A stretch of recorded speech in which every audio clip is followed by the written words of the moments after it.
Good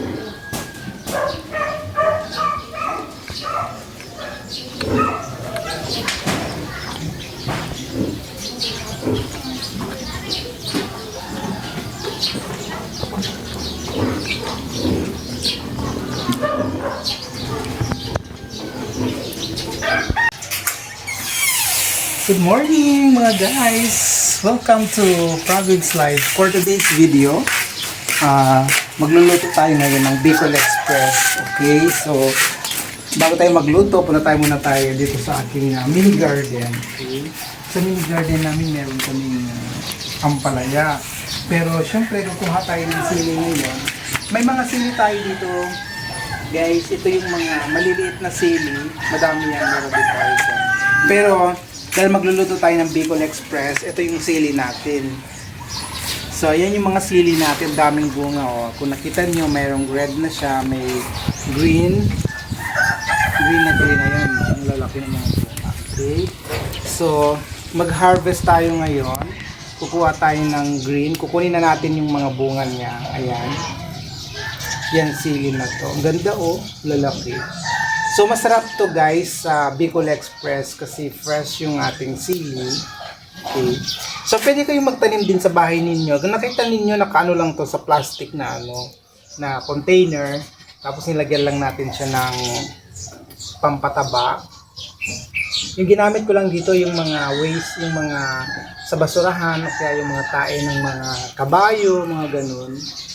Pero tingnan nyo naman, no, napaka-healthy ng ating sili. So, ayan guys, kung napapansin nyo, marami pang bunga, kuha pa tayo. Ayan. So, itong sili na to, maanghang na din to. Okay? So, since kasing lulutuin natin is Bicol Express, gawin natin medyo spicy. So, meron pa tayong mga bunga dito, mga chuki. Huwag na nating lahat kunin. And then, kuha tayo ng mga 2 piraso dito ng fresh. Ito yung super spicy naman na sili.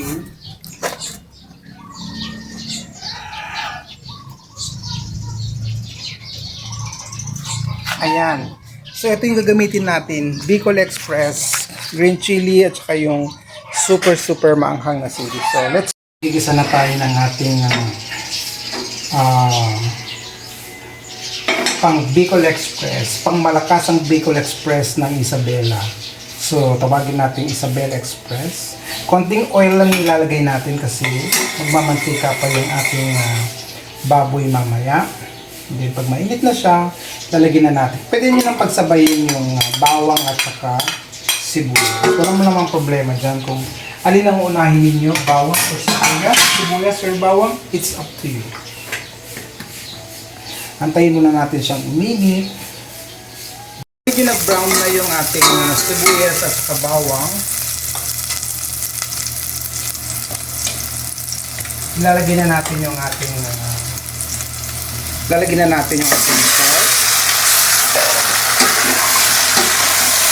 Gusayin natin.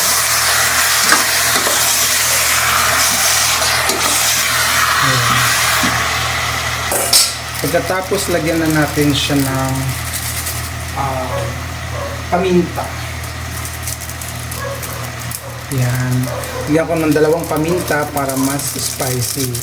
Alam nyo ba kung bakit tinawag na Bicol Express ito? Kasi super spicy. And alam naman natin na yung mga taga-Bicol, mahilig sila sa mga maanghang. Lalong-lalo na yung laing, yung kilala sa kanila. Laing at saka yung Bicol. Kaya sila expert. So, lulutuin natin ngayon dito sa Isabela ang kanilang specialty na Bicol Express. So, pwede natin tawagin Isabela Express. Takpan lang muna natin siya. Simmer natin siya ng 5 to 10 minutes and then saka natin babalikan. So, ito naman yung ating fresh gata. Okay. So, lalagyan lang natin siya ng konting tubig. Unang gata na lang yung gagawin natin. Huwag na tayong mag-second gata kasi magiging watery na mamaya yung ating ginataan ay yung ating Bicol Express. So, ganyan lang siya. Lamas-lamasin lang ninyo hanggang sa lumabas yung kanyang katas and then saka natin ilalagay mamaya pagka luto na yung ating Bicol Express. So, ayan mga chuki, titignan na natin yung ating pork kanina na pinapasimmer natin. So, it's been 5 minutes. More than 5 minutes na siya. So, ito na yung ating pork. Okay. So, since natutuyo na pala yung ating pork, kailangan natin kasi siyang palambutin ng mga 30 minutes to 45 minutes. Depende sa quality ng ating baboy kung medyo matanda na or bata pa. So, kanina sinabi ko, hindi na ako maglalagay ng pangalawang gata. Pero since kasi na meron pala akong second gata, ginawa ko na lang siya, piniga ko uli. Kasi kailangan kong palambutin yung ating baboy. So, ayan siya. Ayan. So, palalambutin natin siya ng 45 minutes. So, tatakpan ko muna siya, then babalikan natin mamaya. So, tignan na natin uli, mga chuki, yung ating sinulambot na pork. Ayan. So, saktong-sakto siya. Tingnan natin kung malambot na ba siya. So, medyo matigas pa. Hanggang sa madrain ng konti yung ating first na gata, and then lalagyan na natin mamaya second gata. So, habang pinapalambot natin, ilagay na natin yung ating chili.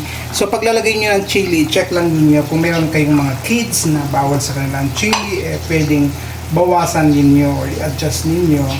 Yun, saka na lang kayo magdagdag pagka kailangan nyo ng chili. Tapos, maglagay na tayo ng salt.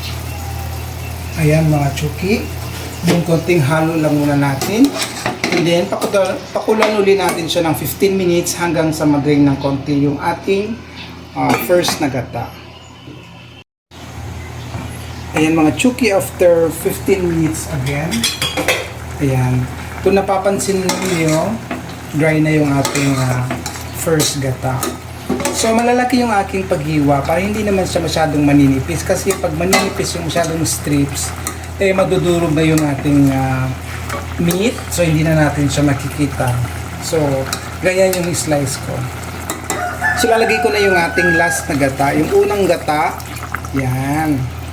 So, medyo creamy na yung ating Bicol Express. So, antayin natin siyang kumulo ng konti. Then, lagyan natin ng konting cornstarch para medyo lumapot mamaya yung ating sauce. So, pakulaan muna natin siya ng about 3 minutes lang mga chuki. Yan ang mga chuki. Kung hindi ka pa nakapag-subscribe sa aking channel, please don't forget to click subscribe, like, and share. So, yan na guys. So, ang sarap na ng ating Bicol Express. Amoy pa lang niya. Tapos, lagyan na natin ng konting pampalapot para mas creamy, mas malapot yung ating sauce. So, ang ginamit kong pampalapot is cornstarch. You can use flour kung meron kayong flour na suki. So, yan yung ating sauce na kung nakikita ninyo. Wow. Tapos, ang sarap na niya. So, pakuluan na lang muna natin siya ng around 2 minutes lang para maluto yung ating flour. So, pwedeng yung wag na natin siyang coveran para mas masarap yung ating sauce. Ayan. So, after that, check lang ninyo kung tama lang yung ating salt and pepper na nilagay. Kung gusto nyo gumamit ng mga Knorr cubes, you can use it or betchin. Whatever you want to put, no problem. So, titikman ko muna siya kung masarap ba siya. Ayan. Ang sarap na niya mga suki, okay? So, tignan natin mamaya kung gaano kalambot yung ating check pala natin kung super malambot na yung ating taba. Ayan, kung nakikita niyo yung taba. Ayan, ang sarap. Ang tabalan niyo, oh. Ayan. Makaubos na naman to ng ating kanin. So, thank you sa ating videographer, si Ian Gerardo Hailungsod, ang aking napaka-poging anak, tsaka yung aking minamahal na asawa na si Charita ba. Okay? So, yan guys. Ayan, titikman na natin yung ating nilutong pork Bicol Express.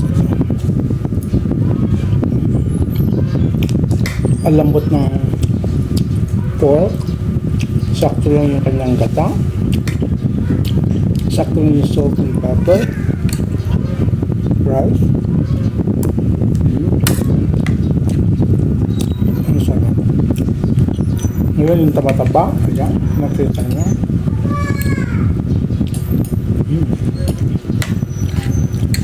Kung hindi ka pa nakapag-subscribe sa aking channel, please don't forget to click subscribe, like, and share. Okay? So kakain na ako guys. See you until my next vlog. Thank you for watching.